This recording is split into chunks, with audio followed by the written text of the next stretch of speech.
एक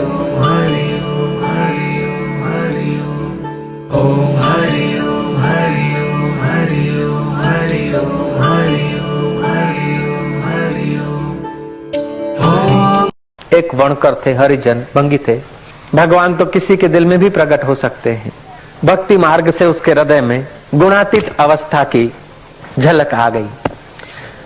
साधना श्रद्धा से शुरू होती है और ज्ञान से परिसमाप्त होती है। श्रद्धालु था, शुरू हुई, और फिर सत्संग सुनते सुनते, सत्य की कमाई का भोजन करते करते ज्ञान हो गया। वो वणकर का धंधा करता था, तनाबुनी करता था, कपड़ा बनाकर जाता था। बोले कितने का? बोले राम जी की कृपा से 1 रुपए का सूत है। राम जी की कृपा से 4 आने की मजदूरी हुई है।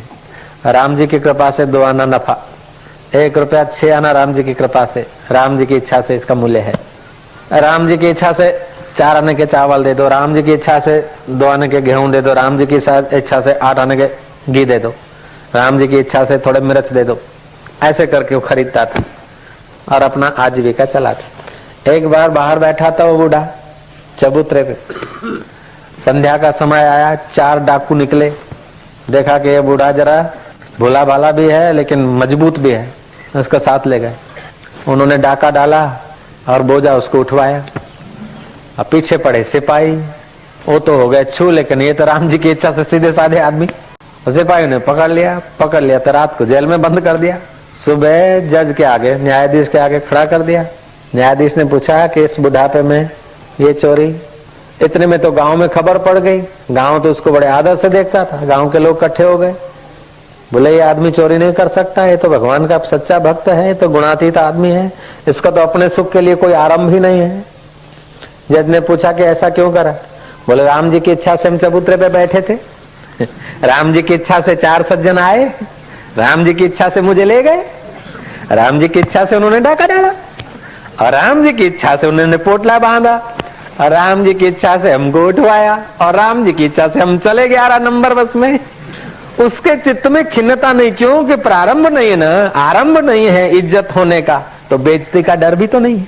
राम जी की इच्छा से हम चलने लगे, राम जी की इच्छा से सिपाही आए, राम जी की इच्छा से वो चारों के 4 भागे, और राम जी की इच्छा से हम तो मजे से चलते रहे। और जज साहब राम जी की इच्छा से रात भर राष्ट्रपति के मेहमान हुए, और राम जी की इच्छा से सुबह हमने कांजी पी। घर में तो पैसे देकर खरीद कर बनवानी पड़ती है, वहां तो राष्ट्रपति का मेहमान माना। जेल में तो तैयार कांजी मिली कस्टडी में। और राम जी की इच्छा से 11 साढ़े 11 बजे हैं, अभी पूरी और शाक भी दे गए।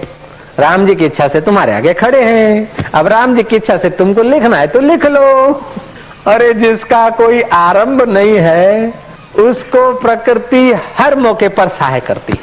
उसका प्रारब्ध था कस्टडी में आने का, प्रारब्ध था उस पर तोहमत आने का, लेकिन अपना आरंभ नहीं है तो वो प्रारब्ध भी उसके लिए दुख पैदा नहीं कर पाया। प्रारब्ध अनुकूलता और प्रतिकूलता का सर्जन करता है, लेकिन उसमें दुखी होना या न होना ये तुम्हारे हाथ की बात है, तुम स्वतंत्र हो।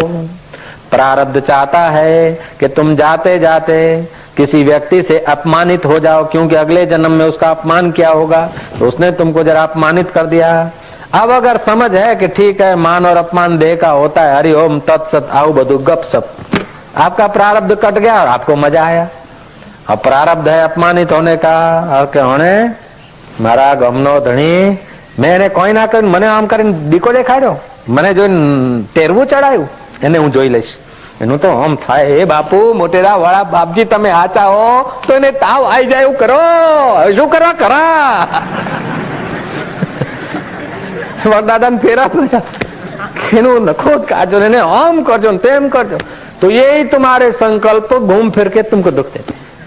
इसीलिए कृपानाथ आप और न करें तो अपने ऊपर जरूर कृपा करें। श्री राम सुख और दुख में सर्वारंभ परित्यागी, सुख और दुख की उपलब्धि में आरंभ न करे। जो हो रहा है ना उसको बीतने दे, जो बीत गई सो बीत गई, तकदीर का शिकवा कौन करे, जो तीर कमान से निकल चली उस तीर का पीछा कौन करे।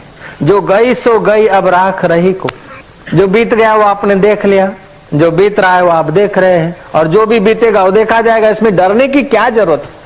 हे भगवान, अंत वेड़ो हारो का जो हारो नहीं था डूबो थी शू थशे? लो मुंजी अंत ईश्वर सुहेली कजा न डातर दुखन में दुहेली कजा, मुंजी अंत ईश्वर सुहेली कजा। अभी कार्तिक के महीने आएंगे, बुढ़िया बुढ़िया माइया सुबह नहाएंगे, तुलसी के आगे प्रार्थना करेगी, मेरी अंत सुहेली करना। आप अंत सुहेली करना क्या, तू अभी वर्तमान अपना सुहेला कर, अंत सुहेली अपने आप हो जाएगी। तू वर्तमान अभी सुहावना कर दे, भविष्य तेरा सुहावना हो जाएगा। हम क्या करेंगे, वर्तमान को भय में दबा देते हैं, आकांक्षाओं में दबा देते हैं, चिंताओं में दबा देते हैं, फिर माला घुमाते हैं, तिलक करते हैं, मंदिर में जाते हैं, गिरजाघर में जाते हैं, फिर वही के वही गुलाम के गुलाम। हाय, समझते कोई देवी देवता हमारा भाग्य लिख रहा है, अब उसको कोई लाग वग होगी तब हमारा भाग्य बदलेगा। ऐसी कोई बात नहीं है। तुम्हारे विचारों से तुम्हारा भाग्य बनता है, बदलता है। तुम अपने भाग्य के आप विधाता हो। पहले के किए हुए विचार अब फिर कर्म में आ जाते और कर्म फिर भाग्य बन जाता है। अभी के किए हुए विचार भी फिर कर्म हो जाएंगे और कर्म फिर भाग्य बन जाएगा। इसलिए पहले के कैसे भी विचार हो गए हो, पहले के कैसे भी कर्म हो गए हो, पहले का कैसा भी परिणाम आने को हो, लेकिन अभी उसको ज्ञान दृष्टि से पचा लो तो आपके लिए वरदान हो जाएगा।